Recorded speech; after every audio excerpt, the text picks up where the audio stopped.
Quiero llamar a Juan Carlos Zambrana, por favor, para que nos pueda hablar un poco de esto. No se sorprendan, van a ver al doctor Alejandro Colanzi. Juan Carlos Zambrana, por favor, un aplauso para él.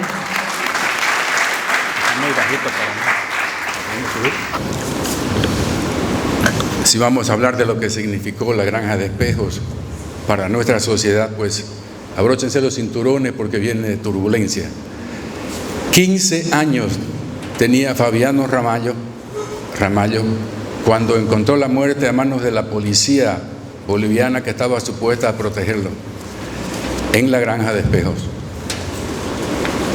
6 años después de que un joven de 24 años egresado de la Facultad de Derecho, Alejandro Colanzi Ceballos, denunciara los hechos y todas las instituciones, todo el establishment se negara a investigar, protegiendo a la policía 6 años después, cuando finalmente los médicos antropólogos forenses lograron entrar a la granja, proceder con las excavaciones y exhumar los restos. Explican los médicos que los huesos tienen la particularidad de preservar las marcas de los impactos que recibió la persona en los momentos circundantes a su muerte. Las marcas que presentaba Fabiano, ese muchacho de 15 años, eran fracturas en las piernas, en las costillas, en los brazos, un disparo en la rodilla, tenía un disparo en el cráneo, y todo eso confirmaba lo que ya se había denunciado 6 años antes, y confirmaba lo que ya habían denunciado los propios testigos de la escena del crimen, que eran otros internos que habían presenciado la escena. Pero ¿por qué se tardó 6 años en que sucedan esas excavaciones?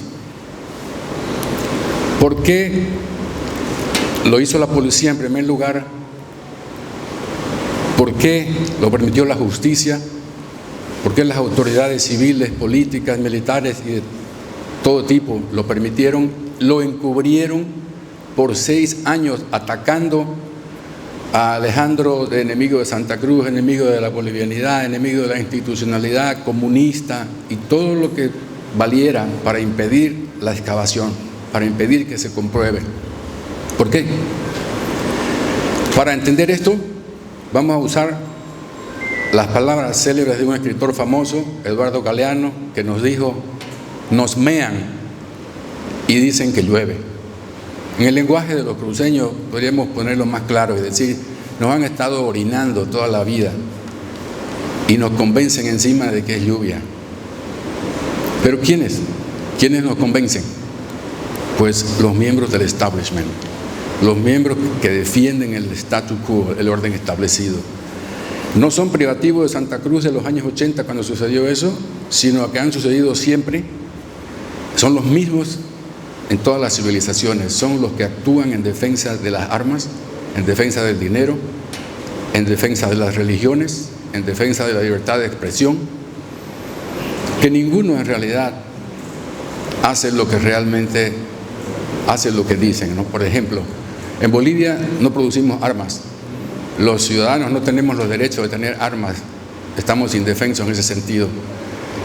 La aportación de armas militares o militares vestidos de civiles venidos de Argentina, que tenían 5 años de experiencia en desaparecer jóvenes allá a partir del golpe de Jorge Rafael Videla en marzo del 76, y que vinieron acá como fuerzas de seguridad del narcotráfico de derecha, el narcotráfico que se hizo famoso y era popular con Robert Suárez, que era tan famoso y que cooperó con el golpe de Luis Arce Gómez y García Mesa, porque estaban todos protegidos por la CIA, por Estados Unidos, por la DEA, y todo eso salió en una película que nunca se vio aquí, que se llamó Scarface, con Al Pacino, y se fue sabiendo después por denuncias de agentes de la DEA, como Michael Levine, que escribió el famoso libro La Gran Mentira Blanca, en el que se expresa que esas dictaduras estaban protegidas por Estados Unidos y eran traficantes de droga. En esa época tenían una fábrica en Huanchaca donde murió don Noel Kempf Mercado, muy querido biólogo nuestro, porque estaba protegida. Ese era el ambiente en el cual este muchacho hizo la denuncia. Ese era el ambiente terrorífico que, sin embargo, nos mostraban una percepción de la vida que era casi perfecta, que no había crimen. Entonces, por eso es que es tan valioso el aporte de estas personas que tienen todavía la capacidad de usar el pensamiento creativo, de usar el bien más precioso que tenemos los seres humanos, que es nuestra mente como individuos. Es decir, es la esencia del ser. Ya decía René Descartes, no pienso, consecuentemente existo. Entonces esa es la diferencia entre los hombres y los humanos, los rebaños. Por ejemplo, si le dijeran a un rebaño de puercos a quién elegirían como presidente o como rey o como Dios, siempre elegiría al granjero que le da comida y lo protege y lo hace procrearse, sin importar que cada semana lo mate al matadero a 50 de ellos, porque el pobre animal no tiene mente.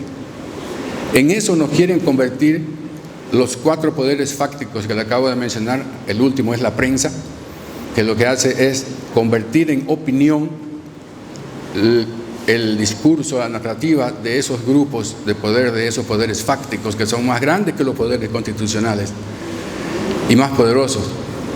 Entonces, el campo de batalla es nuestra mente, para convertirnos en rebaños y pensar, ya no pensar, sino creer en ideologías, ya sean religiosas, políticas, económicas. Entonces, son valiosas estas personas que todavía tienen su propia mente como individuos, no se han dejado alienar y tienen el valor del coraje, el valor civil de decir, no señores, esto no es agua y lo que hay allá tampoco es la belleza que dicen que es un crimen.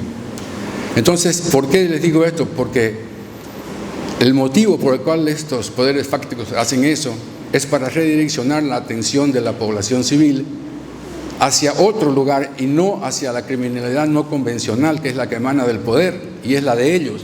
Todos ellos eran criminales. Los bancos se habían hecho millonarios lavando dólares. Todos los sectores eran criminales porque eran cómplices. Entonces, ellos redireccionan y lo que hacen es que arrestaban cada 20 días o cada semana, de acuerdo a la demanda de mano de obra en la granja, a estos pobres muchachos que no eran criminales, como decían, pero los carteles en los periódicos eran 20 criminales prontuariados, fueron detenidos por la policía que cumple con su deber patriótico de preservar el orden público y los ha sacado de circulación y están en la granja.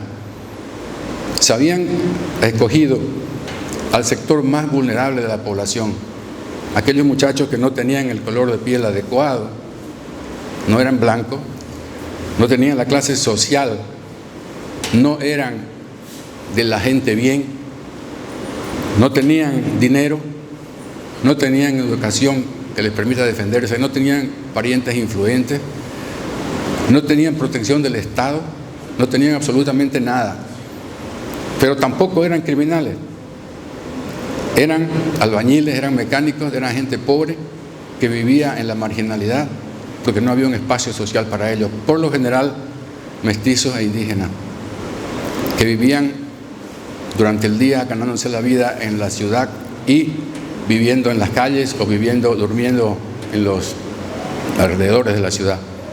Entonces, con eso, la prensa, haciendo el trabajo de los poderes fácticos, ubica, miente y dice, esta es la criminalidad y la hemos controlado, ya no se preocupen, duerman tranquilos, cuando en realidad los criminales eran otros.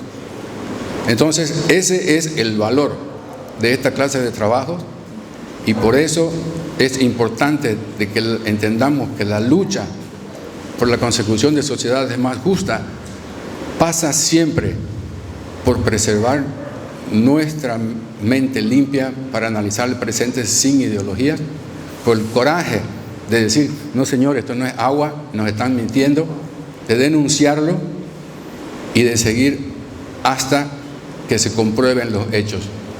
A estas personas se les debe mucho. porque las sociedades hubieran seguido siendo los imperios esos inverosímiles de la barbarie, la criminalidad y el abuso y la mentira. Porque hay que escarbar para encontrar la mentira, para encontrar la verdad, mejor dicho, porque todo lo que está en la superficie es lo que quieren que veamos, es mentira. Entonces, felicidades a la Academia Boliviana de Ciencias Criminológicas por esta iniciativa y felicidades a las personas que han sido reconocidas con este premio, porque sin duda alguna les será una reafirmación de que lo que están haciendo es muy valioso para la sociedad y que ellos como seres humanos son muy valiosos. Gracias.